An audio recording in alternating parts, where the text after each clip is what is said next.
నమస్కారం, city news కి స్వాగతం. ఈనాటి ముఖ్యాంశాలు.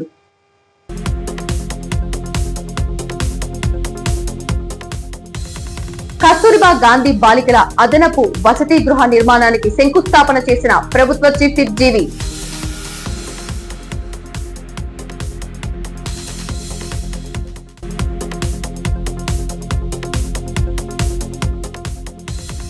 వినికొండలో 26 కంపెనీలతో మెగా ఉద్యోగ మేళా. నిరుద్యోగ యువతి యువకులు సద్వినియోగం చేసుకోవాలన్న చీఫ్ విప్ జీవి.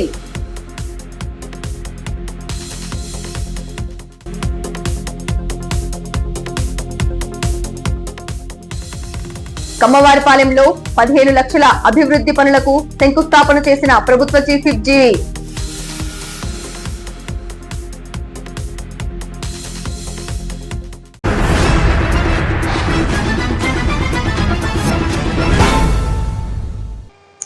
వినికొండ నియోజకవర్గం నూజెంట్ల గ్రామంలో కస్తూరిబా గాంధీ బాలికల పాఠశాలకు అదనపు వసతి గృహ నిర్మాణానికి ప్రభుత్వ చీఫ్ విప్ జీవి శుక్రవారం శంకుస్థాపన చేశారు.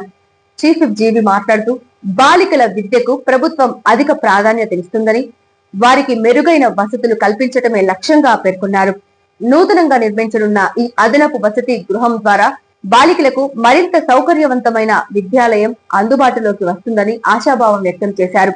విద్యార్థినులు ఈ అవకాశాన్ని సద్వినియోగం చేసుకుని ఉన్నత శిఖరాలను అధిరోహించాలని ఆకాంక్షించారు. ఈ కార్యక్రమంలో జీడీసీసీ మక్కిన మల్లికార్జునరావు, స్థానిక ప్రజా ప్రతినిధులు, విద్యాశాఖ అధికారులు, నాయకులు తదితరులు పాల్గొన్నారు.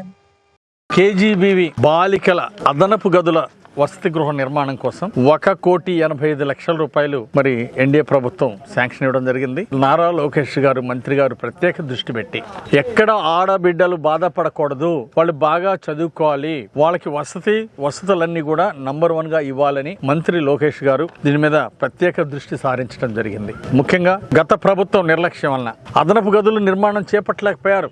మొదలు పెట్టారు, ఆపేశారు. 5 ఏళ్లలో వైసీపీ పాలనలో గతంలో ఒక్క బిల్డింగ్ కూడా కంప్లీట్ చేయలేకపోయారు. కనీసం తరగతి గదులు, అదనపు గదులు పూర్తి చేయలేకపోయారు. అలాగే బాలికలకి అదనపు వసతి గృహం నిర్మించలేకపోయారు. ఇది గత పాలకుల నిర్లక్ష్యం. వాళ్ళకి దోపిడీ మీద ఉన్న ఆసక్తి పిల్లల మీద, చదువుకునే పిల్లల మీద లేకపోవటమే దానికి కారణం.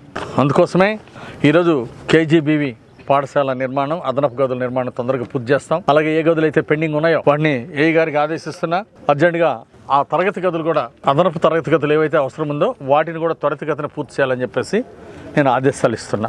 మహానాడు, కడపలో జరిగినటువంటి మహానాడు అద్భుతంగా జరిగింది. కనీ విని ఎరుగని రీతిలో భారీ స్పందన. కడపంతా పసుమైపోయింది. లక్షలాది మంది కార్యకర్తలు ఆ కార్యక్రమంలో పాల్గొని జయప్రదం చేశారు.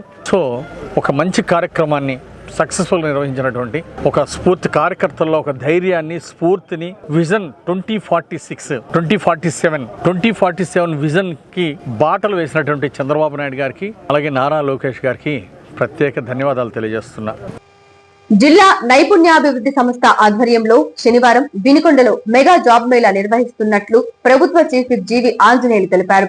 స్థానిక ప్రభుత్వ జూనియర్ కళాశాల ప్రాంగణంలో నిర్వహించే ఈ కార్యక్రమానికి టెక్ మహీంద్రా, డైకిన్, అక్స్టెక్ Solutions, Amar Raja, Muthoot Finance, Apex Solutions, SBI card సహా 26 సంస్థల ప్రతినిధులు పాల్గొంటున్నారన్నారు. 10th inter, ITI, diploma, B Pharmacy, M Pharmacy, degree, B Tech, PG పూర్తి చేసిన నిరుద్యోగ యువత ఎవరైనా ఈ అవకాశం సద్వినియోగం చేసుకోవచ్చునన్నారు.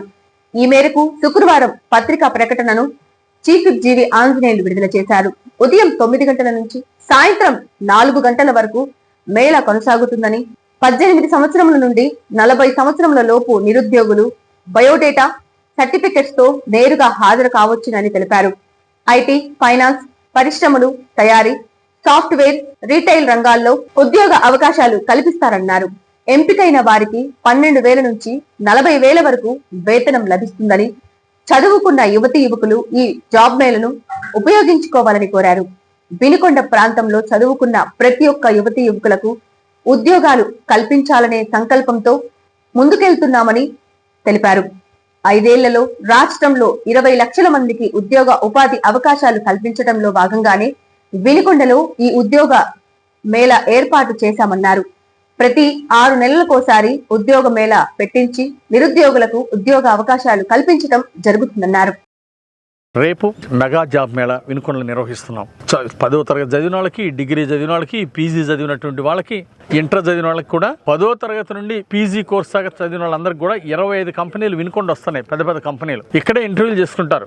నచ్చిన వాళ్ళకి ఆఫర్ లెటర్లు కూడా ఇస్తారు. ఒక్కొక్కరు ఒక కంపెనీకే కాదు, వారికి ఇష్టమైతే 2 కంపెనీలు 3 కంపెనీలకు కూడా ఇంటర్వ్యూకి అటెండ్ అవ్వచ్చు. రేపు ఉదయం 9 గంటలకే 31వ తారీఖు రేపు ఉదయం 9 గంటలకే రిజిస్ట్రేషన్స్ ప్రారంభమవుతాయి. 10 గంటల నుండి ఇంటర్వ్యూస్ ప్రారంభమవుతాయి. ఈ అవకాశాన్ని చదువుకున్న యువకులందరూ కూడా సద్వినియోగం చేసుకోవాల్సిందిగా నేను మనవి చేస్తున్నా. మన వినుకొండ ప్రాంతంలో చదువుకున్న నిరుద్యోగ యువకులకి ఉద్యోగం ఇప్పించాలని ఒక సంకల్పంతో రాష్ట్రంలో 20 లక్షల మందికి ఉద్యోగ ఉపాధి అవకాశాలు కల్పించాలనే లక్ష్యంతో భాగమే రేపు ఈ జాబ్ మేళా పెట్టించడం. ఇప్పుడే కాదు, రేపే కాదు, ప్రతి 6 నెలలకు కూడా జాబ్ మేళాలు పెట్టిస్తాం. నిరుద్యోగ యువకులకు ఉద్యోగ అవకాశాలు కల్పించడం జరుగుతుంది.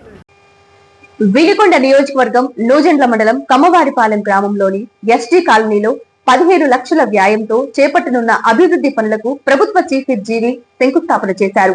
చీఫ్ విప్ జీవి మాట్లాడుతూ రాష్ట్ర ప్రభుత్వం గ్రామాల అభివృద్ధికి, ముఖ్యంగా నిరుపేదలు నివసించే కాలనీల అభివృద్ధికి అత్యంత ప్రాధాన్యతనిస్తుందని తెలిపారు.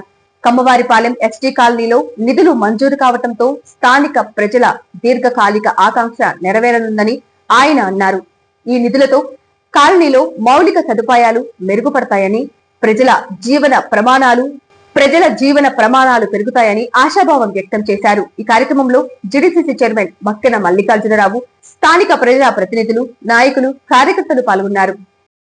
అలాగే మరి ఇక్కడ ఈరోజు డిఎంఎఫ్ గ్రాంట్ లో కమ్మవారిపాలెం దగ్గర ఎస్టీ కాలనీ 15 లక్షల రూపాయలతో అక్కడ లేఅవుట్ ఒకటి తయారు చేయడానికి ఈరోజు శంకుస్థాపన చేస్తున్నాం. గత పాలకులు ఎస్సీలు గాని ఎస్టీలకు గాని సరిగా ఇల్లు ఇచ్చినటువంటి దాఖలాలు లేవు. అట్లాగే 5 సంవత్సరాలు ఇళ్లు గాలిపోయిన వాళ్ళకి కూడా కనీసం ఇళ్లు ఇవ్వలేనటువంటి దుస్థితి గత పాలకులు. కాబట్టి ఈ రోజు ఎన్డీఏ ప్రభుత్వం ప్రత్యేకంగా ఈ గతంలో ఇళ్లు గాలిపోయి 5 సంవత్సరాల నుండి ఎవరికైతే ఇళ్లు రాలేదో వాటిని కూడా ప్రాధాన్యత ఇచ్చి ఇళ్ల నిర్మాణం పూర్తి చేస్తామని ఈ సందర్భంగా తెలియజేస్తున్నా. ఇక్కడ ఎస్టీలు చాలా నిరుపేదలు, అంటే వాళ్ళకి కనీసం ఇల్లు లేదు, కట్టుకోవడానికి బట్టలు సరిగా లేవు, పిల్లల్ని చదివించడానికి పక్కూరు పంపడానికి ఛార్జీలు కూడా లేని పరిస్థితి. ఇలాంటి తరుణంలో తప్పనిసరిగా అక్కడ ఒక మంచి కాలనీ ఎస్టీలకు ఒక కాలనీ నిర్మాణం పూర్తి చేస్తాం. ఇది శివశక్తి ఫౌండేషన్ ద్వారా కూడా అక్కడ ఎస్టీ కాలనీలో పిల్లల్ని ప్రత్యేక బాధ్యత తీసుకొని వాళ్ళ చదువులు ప్రోత్సహిస్తాం.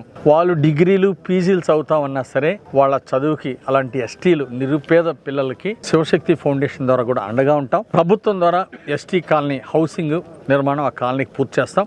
కలెక్టర్ గారు డిఎంఎఫ్ గ్రాంట్ కింద 15 లక్షల రూపాయలు ఇచ్చినందుకు కలెక్టర్ గారికి ప్రత్యేక ధన్యవాదాలు తెలియజేస్తున్నా, అభినందనలు తెలియజేస్తున్నా. ఈరోజు రాష్ట్రంలో 24,000 కిలోమీటర్లు గతంలో 2014-19 సీసీ రోడ్లు వేయడం జరిగింది. మరి 5 ఏళ్ల పాలకులు గత ప్రభుత్వం ఏం చేసింది? ఏ గ్రామాలను వేసారా సిమెంట్ రోడ్లు? అభివృద్ధి అన్ని గ్రామాల్లో అభివృద్ధి వెనకబడిపోయింది గత పాలనలో. నేడు మళ్ళీ పంచాయతీరాజ్ శాఖ మంత్రి పవన్ కళ్యాణ్ గారు మరి గ్రామాన తీర్మానాలు చేయించి ఈరోజు గ్రామసీమల అభివృద్ధికి చంద్రబాబు గారు ఇచ్చిన బాధ్యత బ్రహ్మాండంగా సక్సెస్ఫుల్గా ముందుకు తీసుకెళ్తున్నారు. ఈరోజు రాష్ట్రంలో 20,000 కిలోమీటర్లు గత పాలకులలో గుంటలు పడిపోతే 20,000 కిలోమీటర్లు 861 కోటి ఖర్చు పెట్టేసి 20,000 కిలోమీటర్లు గుంతలు లేని రోడ్లుగా ఈరోజు తీర్చిదిద్దడం జరిగింది ఎన్డీఏ ప్రభుత్వం వచ్చిన 1 సంవత్సరం లోపే. మొత్తం కూడా గత పాలకుల వైఫల్యం, గుంటలు పొడ్చలేని ప్రభుత్వాన్ని చూశారు ప్రజలు. ఈ రోజు మరి ప్రభుత్వం రాగానే 6 నెలలకే గుంటలు పొడిచే కార్యక్రమాన్ని దిగ్విజయంగా ముందుకు తీసుకెళ్లడం జరిగింది. నాబార్డు నిధులతో 1246 కిలోమీటర్లు జిల్లాలో ప్రధానమైనటువంటి రోడ్లని అభివృద్ధి చేస్తున్నాం. జాతీయ రహదారులకు 1,20,000 కోట్ల రూపాయలని ఈరోజు మరి కేంద్ర ప్రభుత్వ సహకారంతో మరి జాతీయ రహదారుల నిర్మాణానికి శ్రీకారం చుట్టింది ఎన్డీఏ ప్రభుత్వం. ఈరోజు జాతీయ రహదారులు, జిల్లాలో ప్రధానమైనటువంటి రోడ్లు ఇవన్నీ కూడా అభివృద్ధి చెందినప్పుడు రవాణా సౌకర్యాలు ఇవన్నీ కూడా మెరుగుపడతాయి. ప్రజలకి, రైతాంగానికి కూడా పెద్ద ఎత్తున ఉపయోగపడతాయి. కాబట్టి ఈ అభివృద్ధి ప్రజలకు అందించాలనే లక్ష్యంతో ఈరోజు ముందుకెళ్తున్నాం. మరి గత ప్రభుత్వంలో పథకాలు ఎన్నో చెప్పారు. జాబ్ మేళా అన్నారు, జాబ్లెస్ రాష్ట్రంగా చేశారు. కానీ ఈరోజు చంద్రబాబు గారి పాలన రాగానే 16,347 పోస్టులు డిఎస్సి పోస్టులు భర్తీ చేస్తున్నారు, ఉపాధ్యాయ పోస్టులని. మరి గత ప్రభుత్వం ఉద్యోగాలు ఇస్తామని, లక్షలాది ఉద్యోగాలు ఇస్తాము, జాబ్ మేళాని ప్రజల్ని మోసం చేసింది ఇవ్వకుండా నేడు ఎన్డీఏ ప్రభుత్వం చెప్పిన మాట ప్రకారం ఇప్పుడు డిఎస్సి పరీక్షలు నిర్వహించి అందరికీ రానున్న విద్యా సంవత్సరంలో వీళ్ళందరికీ పోస్టింగ్లు ఇచ్చి విద్యా ప్రమాణాలని బ్రహ్మాండంగా ఆదర్శంగా తీర్చిదిద్దే విధంగా లోకేష్ గారు తీర్చిదిద్దుతున్నారు. మోడల్ స్కూల్స్ ఎస్టాబ్లిష్ చేస్తున్నారు లోకేష్ గారు. నారా లోకేష్ గారిని హృదయపూర్వకంగా అభినందిస్తున్నాం. ఈరోజు ఒక మంత్రిగా కార్పొరేట్ స్కూల్స్ కి ధీటుగా ఈరోజు ప్రభుత్వ పాఠశాలని నంబర్ 1గా తీర్చిదిద్ది మార్కులు కూడా 10 out of 10 బ్రహ్మాండంగా వచ్చే విధంగా ఈరోజు ముందుకు తీసుకెళ్తా ఉన్నారు. విద్యా ప్రమాణాలు పెంచుతున్నారు. అలాగే పీఈటీలను రిక్రూట్మెంట్ చేసి వ్యాయామంలో కూడా పిల్లల్ని బ్రహ్మాండంగా తీర్చిదిద్దుతున్నారు. ఆ విధంగా ఒక కొత్త సంస్కరణ చేపట్టినటువంటి లోకేష్ గారిని ఈ సందర్భంగా మరి ప్రజలందరూ కూడా అభినందిస్తున్నారు. మరి ప్రదేశ ప్రభుత్వం వచ్చిన వెంటనే ఎన్నికలకు ముందు ఏదైతే హామీలు ఇచ్చామో సూపర్ 6 పథకాలు వెంటనే అమలు చేశాం. గత ప్రభుత్వం వినుకొండ పురపాలక సంఘం మున్సిపల్ కమిషనర్ ఆదేశం మేరకు శుక్రవారం సాయంత్రం 6 గంటల సమయంలో వినుకొండ పట్టణంలో రైల్వే స్టేషన్ రోడ్డు సమీపంలో పెద్ద చెట్టు కూలిపోయి పక్కనే ఉన్న షాపులు, కరెంటు పోల్స్ మరియు స్టేషన్ రోడ్డులో రాకపోకలకు ఎలక్ట్రిసిటీ కనెక్షన్ కు అంతరాయం ఏర్పడింది. విషయం తెలుసుకున్న మున్సిపల్ అధికారులు, ఎలక్ట్రికల్ డిపార్ట్మెంట్ సిబ్బంది సహాయంతో చర్యలు చేపట్టి చెట్టును తొలగించి ప్రజలకు సౌకర్యం కల్పించారు. సిటీ న్యూస్ ఇంతటితో సమాప్తం. తిరిగి రేపటి సిటీ న్యూస్ లో మళ్ళీ కలుద్దాం. అంతవరకు సెలవు. నమస్కారం.